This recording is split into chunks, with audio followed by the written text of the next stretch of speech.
এবার বিএনপির ছাত্রদল নেত্রী নাদিয়া পাঠান পাপনের বিরুদ্ধে রেস্টুরেন্ট দখল করতে গিয়ে ব্যবসায়ীকে মারধরের অভিযোগ। ঢাকা দক্ষিণ সিটি কর্পোরেশনের ২৬ নং ওয়ার্ডের শহীদ আব্দুল আলীম খেলার মাঠে অবস্থিত গ্রিন টেরেস নামক কফি হাউসটি ঢাকা দক্ষিণ সিটি কর্পোরেশনের নিজস্ব সম্পত্তি।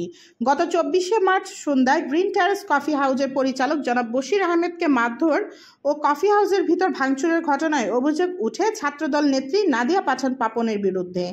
কফি হাউসের পরিচালক বশির আহমেদ বলেন, ঘটনার দিন সন্ধ্যায় নেত্রী পাপন তার সাথে আরও ৮-১০ জন ছাত্রদল নেতাদের এনে তাদের জোরপূর্বক উচ্ছেদ করতে চায় এবং বলে এই কফি হাউসটি সিটি কর্পোরেশন তাকে দিয়েছে, এখনই সবাই বের হও।